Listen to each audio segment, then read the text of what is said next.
Doctor batch எழுதின free தை self அப்படிங்கிற புக்கில் அத்தியாயம் 5ல் டாக்டர் பேட்ச் குறிப்பிட்ட ஒரு சில விஷயங்கள்.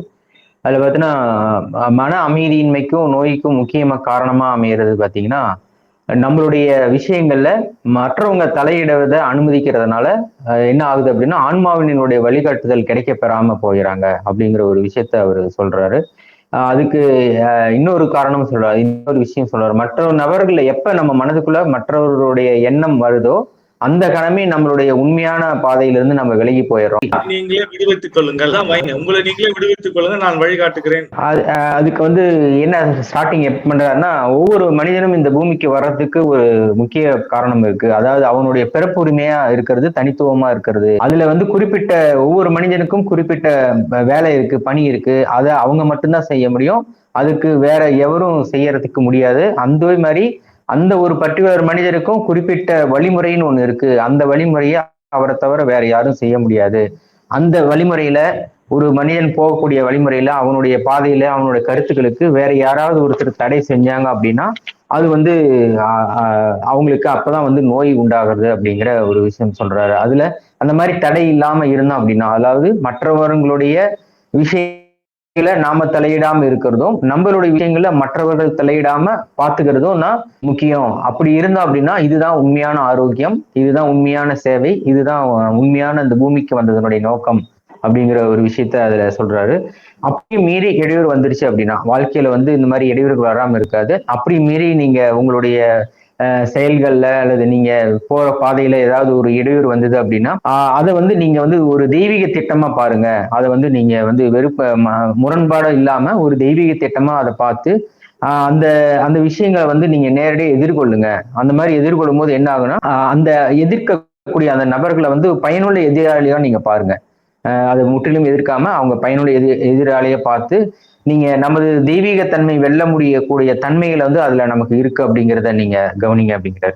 அதே மாதிரி நம்ம வந்து தடைகள் இந்த மாதிரி இடையூறுகள் இருந்தா நம்ம பாதிக்க அனுமதிக்க மாட்டோம், அவருக்கு முக்கியத்துவம் கிடைக்கிறது. அதாவது எப்ப அது வந்து முக்கியத்துவம் பெறுது அப்படின்னா, நம்ம மற்றவங்க தடை செய்யறாங்க நம்மளுடைய விஷயங்கள் அப்படின்னா அந்த இடத்துல நம்ம பாதிக்கிறோம் அப்படின்னா அந்த இடம் ஒரு முக்கியத்துவம் வாய்ந்த இடமா நம்ம பார்த்து அதுல நம்ம வந்து பாதிப்பு அடைகிறோமா அல்லது அந்த நோக்கத்துல இருந்து உறுதியா இருந்து அதுல இருந்து வென்று வெளியில வரமா அப்படிங்கிற ஒரு விஷயத்த நம்ம கவனிக்கணும், முக்கியமா கவனிக்கணும் அப்படிங்கிறாரு. அதற்கு 2 உதாரணங்களை அவரு சொல்றாரு. 2 வரலாற்று சிறப்பு மிக்க விஷயங்களை சொல்றாரு. அதுல வந்து இந்த மாதிரி தடைகள் இருக்கு, அதிகமான தடைகள் இருக்குன்னா அது அதிகமான வந்து ஒரு மதிப்புமிக்க ஒரு விஷயத்த நீங்க செஞ்சிட்டு இருக்கீங்க, அதனாலதான் ஒரு தடை ஏற்படுது. அதுக்கு உதாரணம் வந்து நைட்டிங்கேல சொல்றாரு. ஏன்னா அந்த அந்த பெண்மணி வந்து 1800கள்ல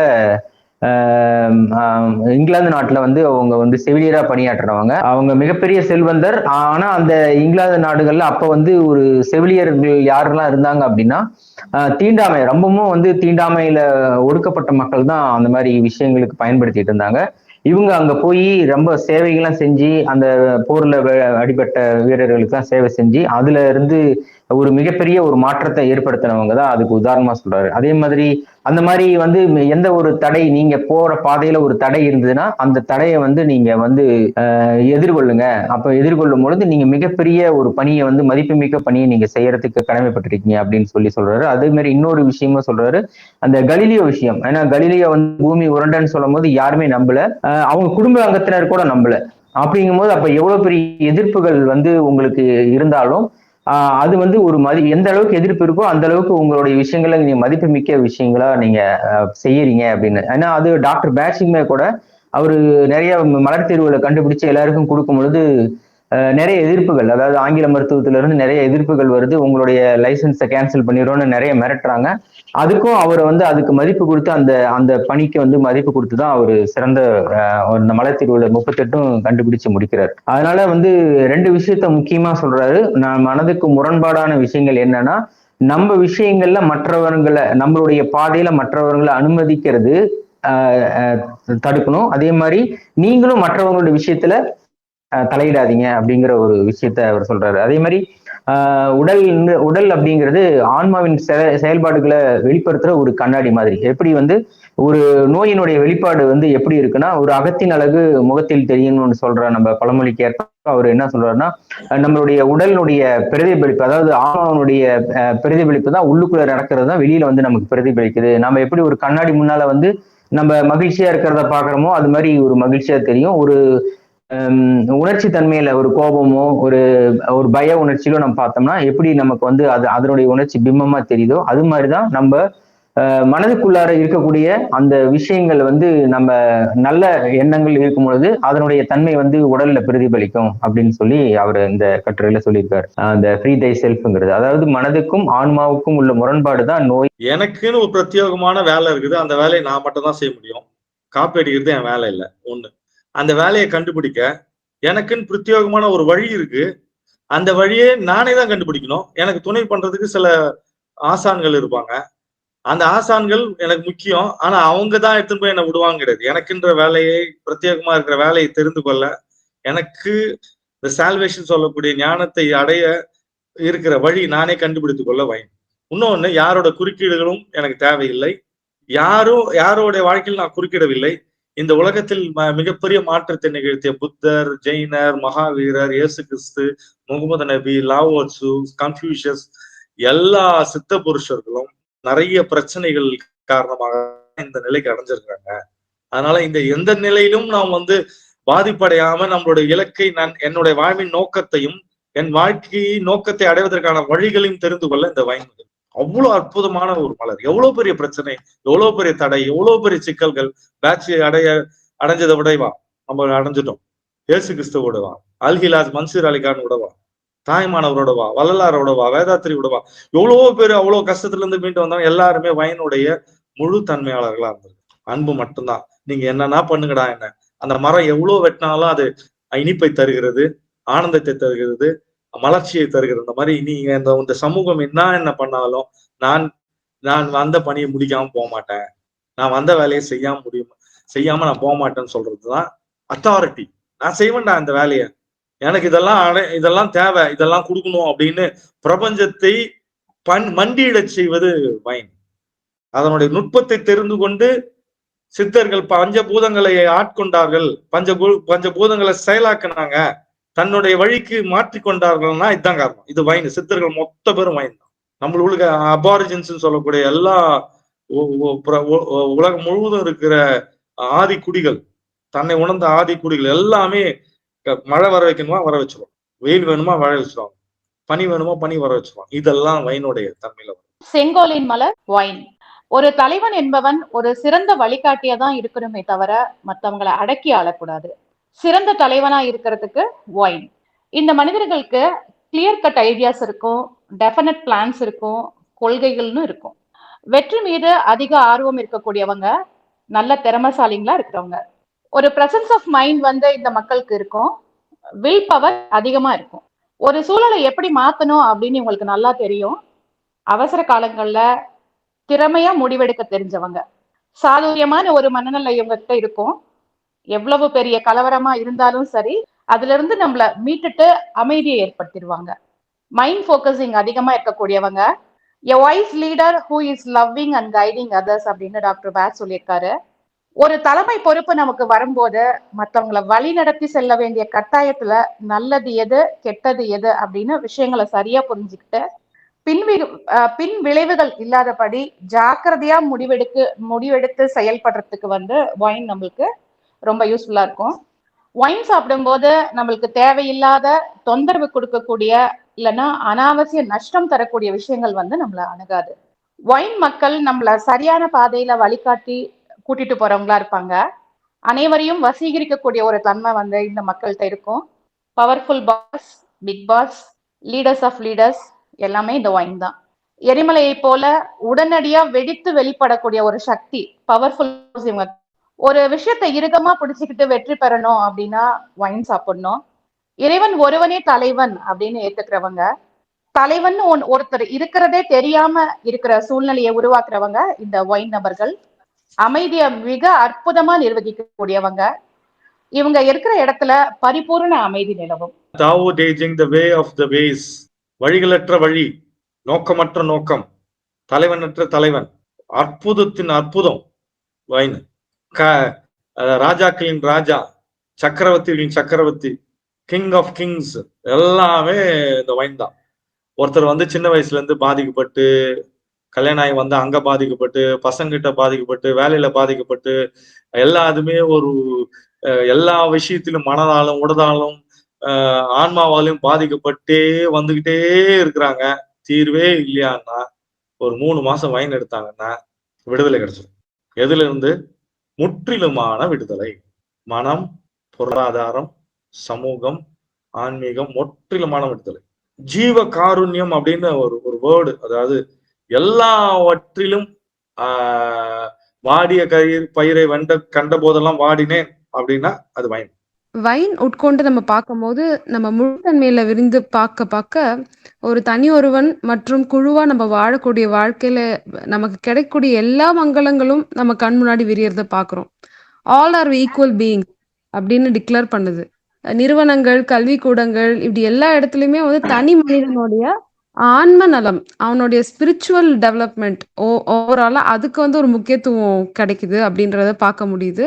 அப்புறம் ஒரு அறிவார்ந்த சமூகம், பொருள் அடிப்படையா இருக்கிறத தாண்டி அறிவு அடிப்படையா கொண்ட, அறிவு ஆதாரமா கொண்ட ஒரு சமூகத்தை பார்க்கிறோம். அருள் அடிப்படையில் அற அடிப்படையில் உலகம் சென்று கொண்டிருக்கிறது. இப்போ போய் நிற்கிறதே அதான். பொருளாதாரத்திலிருந்து வெளியே வந்து அருளாட்சி, அருள் அரசாட்சி பெரியரா வரப்போதுல வந்துருச்சு. அதை நோக்கி பயணத்துக்கு வைன் வந்து ரொம்ப அற்புதமா ஹெல்ப் பண்ணும். சூப்பர். முழு விடுவித்தலும் ஒரு வாழ்க்கை சுதந்திரமும் எல்லாருக்குமே கிடைக்கக்கூடிய ஒரு காலங்களை வந்து நம்ம தெளிவா பார்க்க முடியுது. தெய்வ நீதி அப்படின்னு சொல்றோம், டிவைன் ப்ராவிடன்ஸ் அப்படின்னு டாக்டர் பேட்ச் கூட இது எழுதியிருக்காரு. அது வந்து நிலவரத பார்க்க முடியுது. நீதியையும் ஒழுங்கையும் கட்டி காப்பாற்ற, நிலைநிறுத்த எந்த நிறுவனங்களுமே தேவையில்லை, மக்கள் தாங்களே போதுமானவர்கள் அப்படின்னு இந்த மலர் வந்து போல்ட் அண்ட் கிளியரா, லவுட் அண்ட் கிளியரா சொல்லுது. பண்பட்ட ஒரு அன்பும் கருணையும் தாராளமாய் கொடுக்கும் ஒரு தன்மையும் அகக்கல்வியில் சிறந்து மிளறக்கூடிய ஒரு மானுட சமுதாயமும் கண் முன்னாடி விரிகிறது. ஒரு கம்யூனிட்டி லிவிங் அப்படின்னு சொல்லக்கூடிய அறிவு, அன்பு எல்லாத்தையும் அப்படியே தாராளமா பரிமாறிக்கொள்ளக்கூடிய ஒரு குழு வாழ்வு பார்க்க முடியுது. பொதுநலம் அங்க வந்து நிரம்பி இருக்கிறது தெரியுது. எல்லா பிள்ளைகளும் என் பிள்ளைகள் தான் அப்படின்றத பார்க்க முடியும். மொழி, இனம், காலம் இதெல்லாம் கடந்து அறிவில் அறிவாய் நிலைச்சு இருக்கிற நம்ம மூத்தோரைய நம்ம வந்து கொண்டாடி அவர்கள் வழிபடும் ஒரு சமூகமா நம்ம வந்து மாறிவிட்டோம். புதியதொரு பண்பாடு உலகிற்கு வேண்டும், போதை, போர், பொய், புகை ஒழித்து அமுல் செய்வோம், அதிக சுமை ஏதும் இல்லை, அவர்தம் அறிவின் ஆற்றலினால் உடல் உழைப்பால் வாழ்வதென்ற முடிவும் அப்படின்னு அந்த வேதாத்திரி கவி இருக்கு. ஒரு செழுமை மனோபாவத்தோட நீதி, சமநீதி, அப்புறம் எங்கும் பொழியும் ஒரு நேசத்தோட, ஒரு இயற்கையின் சமநிலையோட நம்ம காலங்கள், நம்ம சமூகம் வந்து இருக்கிறத நல்லா காட்டுது வைன் முழுத்தன்மை. இன்னொரு பாடமும் பொது விதியாய் பிறர் பொருளை வாழ்க்கை சுதந்திரத்தை போற்றி காத்து பிறர் துன்பம் போக்கும் அன்பு வேண்டும் அப்படின்னு ஒரு இடத்துல வேதாத்திரி எழுதியிருக்காரு. இந்த தன் சமநிலையும் குடும்பமும் சமூகமும் எல்லாமே ஒரு ஹார்மனியை நோக்கி ஒரு conscious leaders, conscious people, conscious economy அப்படின்னு சொல்லக்கூடிய தற்சார்பில் இயங்கக்கூடிய அறிவில் முழுமை பேர் பெற்ற சமூகத்தை கண் முன்னாடி விரியறது நல்லா பாக்குறோம். அப்புறம் நம்ம மன்னிக்கும் மனப்பக்குவமும் வருது, நன்றி பாராட்டுகிறோம். வைன் உட்கொண்டு முழுத்தன்மையில தெரிஞ்ச விஷயங்கள் இது. இறைநீதி சூப்பர். இறைநீதி, டிவைன் ப்ராவிடன்ஸ், சமூக நீதி நம்மளுடைய தளத்தினுடைய ஒரு வாசகம். யாதும் ஊரே யாவரும் கேளீர் அப்படின்னு டிக்ளேர் பண்றது. எல்லா ஊரும் என் ஊரு, எல்லா மக்களும் என் சொந்தக்காரங்க, அவ்வளவுதான். ஆனந்தமா இருப்போம் அப்படின்னு எல்லாரும் ஆனந்தமா இருக்கலாம். வைன் வந்து மன்னித்தலின் மலர் அப்படின்னு சொல்லலாம், இருதயத்தின் அமைதியை உணர வைக்கிற மலர்னு சொல்லலாம். இந்த மலரோட நோட்ஸ் எடுக்கும்போது இது வரைக்கும் எடுத்த மலர்களை தாண்டி இந்த மலர் எடுக்கும்போது எப்படி இருந்துச்சு அப்படின்னா, ஒரு மலருக்கு, அதாவது ஒரு மனுஷனுக்கு நம்ம நிறைய தப்பு பண்ணோம் அப்படின்னா நம்ம மன்னிப்பு கேட்போம் இல்லைங்களா? அந்த மாதிரி இந்த மலரை நம்ம எவ்வளவோ கொடுமைப்படுத்தி இருக்கோமே, எவ்வளவு கஷ்டப்படுத்தி இதை வளர்த்தி இருக்கோம் அப்படின்னு உண்மையா உணர்ந்து மன்னிப்பு கேட்கிற மாதிரி இருந்துச்சு. அந்த செடிக்கிட்ட மன்னிப்பு கேட்கிற மாதிரி இருந்துச்சு. அவ்வளவு ஒரு அந்த மன்னிப்பு உணரக்கூடிய தன்மையில இருந்துச்சு. இன்னொன்னு என்னன்னா, நம்ம என்ன பொதுவா எல்லாம் சொல்லுவாங்க, நம்ம என்ன குடுக்குறோமோ அதுதான் நம்மளுக்கு திரும்ப கிடைக்கும் அப்படின்னு சொல்லுவாங்க. ஆனா இந்த விஷயத்துல இது வந்து இங்க மாறி செயல்படுது. என்ன அப்படின்னா, நம்ம வந்து அதை கட்டுப்படுத்தி வளர்த்துறோம். ஆனா அது தாராளமா எல்லாத்துக்கும் கொடுக்குது. வறட்சியான சூழ்நிலையில அது வளர்ந்தா கூட உயிர்ப்பையும் குளிர்ச்சியையும் தரக்கூடியதா இருக்கு. அப்படிங்கும்போது இது இது வந்து எல்லா காலங்களையும் கொடுத்துக்கிட்டே இருக்கு அப்படிங்கிறத நல்லபடியா உணர முடிஞ்சுது. இது வந்து சுதந்திரம் வேண்டுமா, முதல்ல வந்து நீங்க சுதந்திரத்தை கொடுங்க அப்படிங்கிறத உணர்த்தக்கூடியதா இருக்கு. என்னோட வழி வந்து அன்பின் வழி அப்படின்னு சொல்லக்கூடியதா இருக்கு. பொதுவா அதாவது நல்ல அன்பின் வழி எது உயிர்நிலை, அவ்வளவுதான். அன்பின் வழி எது உயிர்நிலை என்று சொல்லக்கூடியது வைன் தான். நான் உயிரா இருக்கேன், நான் சுதந்திரமா இருக்கேன் அப்படின்னா நான் அன்பா இருக்கணும்.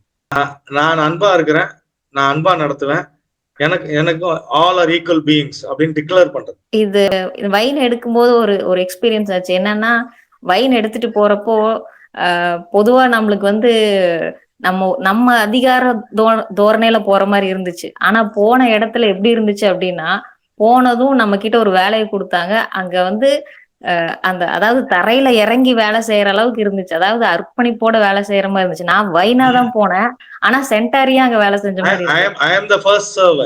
நான் முதல் சேவகன். இதுக்கு ஒரு திருக்குறள் வந்து ஒண்ணு படிக்கும்போது தோணுச்சு. என்னன்னா, அன்பும் அறனும் உடைத்தாயின் இல்வாழ்க்கை பண்பும் பயனும் அது அப்படிங்கும்போது இது வைனுக்கு வந்து கரெக்டா இருக்கிற மாதிரி தோணுச்சு. Super super. வைன் மலர் அப்படின்றது வந்து நம்ம கேட்டாலே வந்து ஒரு ஒட்டுமொத்த ஒரு கிரிப், என்கிட்டதான் எல்லாமே இருக்கு, எனக்குள்ளதான் எல்லாம் அடக்கும் அப்படின்ற ஒரு அகங்காரத்துல கிரிப்ப விடாம இருக்குது. எல்லா கிரிப்பும் நான் தான், அத்தாரிட்டி நான் தான், என் வாழ்க்கைக்கு அத்தாரிட்டி நான் தான். நான் நினைச்சாதான் இதை செய்ய முடியும், இவங்களை சரி பண்ண முடியும், என்னால மட்டும்தான் இவங்களை சரி பண்ண முடியும் அப்படின்னு நினைச்சாலே முடிஞ்சுது அங்க. ஸோ இந்த நிழல் தன்மை மொத்தமா வர்றப்போ அந்த வைன் நம்ம எடுத்தோம் அப்படின்னா முழுத்தன்மைக்கு மாறுறப்போ எல்லாரும் ஒண்ணுதான், இது எல்லாமே பிரபஞ்ச வழியா தான் நடக்குது. அந்த முழுத்தன்மையில பாக்குறப்போ தலைவன் இருக்கிற இடமே தெரியாம ஆனா மக்கள் ரொம்ப சந்தோஷமா வாழ்வாங்க. செங்கோல் ஆட்சி அறத்தின் ஆட்சி அப்படின்றது சிம்பிளா சொல்லணும்னா யாதும் ஊரே யாவரும் கேளீர் பிறப்புக்கும் எல்லா உயிர். அதே மாதிரி முழுத்தன்மையில வந்து ஜனகரோட ஆட்சி எக்ஸாம்பிளா சொல்லலாம். செங்கோல் ஆட்சி நடந்தது, அவர் இருந்ததே தெரியாம, யாரு ஆட்சி செய்யறாங்கன்னே தெரியாத அளவுக்கு, ஆனா நடக்க வேண்டியது கரெக்டா நடக்கும். From leading to being lead அப்படின்றது ஒரு புரிதலும் ஒரு ஞானமும் வரும். நம்மளுக்கு என்ன தேவையோ அதை வந்து அடையிறதுக்கு, நல்ல ஒரு புரிதலோட அடையிறதுக்கு இந்த வைன் வந்து ரொம்பவே உதவி பண்ணும். எல்லா விதத்துலையுமே நம்மளுக்கு ஏதாவது ஒரு விஷயம் வந்து நம்ம கை மீறி போய்கிட்டு இருக்கு, இத என்ன பண்றதுனே தெரியல, இந்த இந்த சிச்சுவேஷன் எப்படி கையாளுறதுன்னு தெரியல அப்படின்ற பட்சத்துல வைன் வந்து ரொம்ப நல்லா வேலை பார்க்குது. போன வாரம் எங்க வீட்டுல இந்த மாதிரி ஒரு சம்பவம் நடந்தது.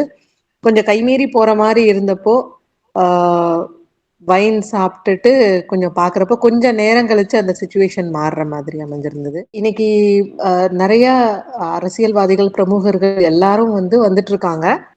அதுக்குள்ள வந்து நம்மளால அதை டிராபிக் இல்லாம போக முடியுமானா இன்னைக்கு எல்லாம் பண்ண முடிஞ்சது. அதோட முழு தன்மையை வந்து நல்லாவே உணர முடிஞ்சது. அரசாட்சி, இறையாட்சி, the divine design, cosmic design, செங்கோல் ஆட்சி. இந்த ராக் வாட்டர் வந்து தன்னைத்தானே டிசிப்ளின் ஆயிக்கிறது, வைனு மற்றவங்களை டிசிப்ளின் பண்றது. நம்ம மேல டாமினேஷன், நம்ம கண்ட்ரோல் பண்ணணும்னு சொல்லிட்டு கண்ட்ரோலை இழந்துடுறது ராக் வாட்டர். மற்றவங்களை கண்ட்ரோல் பண்றதுன்னு சொல்லிட்டு அதிகார போதியில தன்னை இழந்துருது வைன். ராக் வாட்டர் மற்றவங்களோட கருத்தினால ஏற்றுக்கொண்டு தன் கருத்தை இழந்துருது ராக் வாட்டர் தேவைப்படக்கூடிய நபர்கள். வைன்ன்றது மற்றவங்களுக்கு கருத்து நாம தான் சொல்லணும்னு நினைக்கிற மனிதர்கள் தான் வந்து கருத்து சொல்ல வேண்டியதில்லை, தான் விலகி நிற்கலாம். மற்றவங்க கருத்துல இருந்து விலகி நிற்றல் என்பது ராக் வாட்டர். மற்ற மனிதர்கள் இருந்து விலகி நிற்றல் வந்து வைன். அந்த ரெண்டுமே வந்து பேட்டர்ன் உடைக்கும். நான் ஒட்டுமொத்தமா குடும்பம், பாரம்பரியம், நான் வைத்திருக்கிற கட்டமைப்புகளை உடைக்கிறது ராக் வாட்டர். மற்றவங்களை நான் கண்ட்ரோல் பண்ணணும், மற்றவங்க கிட்ட இருந்து நான் உறிஞ்சிதான் வாழணும், நான் தான் வந்து கர்த்தா அப்படின்றத உடைக்கிறது அந்த பேட்டர்ன். நான் நானாக இருக்கிறேன் அப்படின்னு ராக் வாட்டர் சொல்லுது. நான் பிரபஞ்சமாக இருக்கிறேன், பிரபஞ்சத்தினுடைய ஒரு துளி நான் அப்படின்றது வைன். நீங்க வைன் எல்லாம் பாத்தீங்கன்னா புனிதத்தில் புனிதம், புனிதத்துல புனிதம், ஹையஸ்ட். ஹையஸ்ட் எது ஹையஸ்டோ? அபண்டன்ஸ்னா அபண்டன்ஸ், அபண்டன்ஸ்ல உச்சம். தெய்வீகம்னா தெய்வீகத்துல உச்சம். அன்புனா அன்புல உச்சம். எல்லாத்திலுமே உச்சம். ஈடு இணையற்ற, மாசற்ற புனிதத்தில உச்சபட்ச புனிதம், அதிகப்படியா அலாதியான, ஆம்னிஷியன்ட், ஆம்னிப்ரசன்ட், ஆம்னிபொட்டன்ட், இதெல்லாம் வந்து வைன் தான். இவங்க இருக்க வேண்டியது ஆம்னிஷியன்ட் தான், omnipotent, the embodiment of love, அன்பின் கருணையின் மொத்த உருவம்.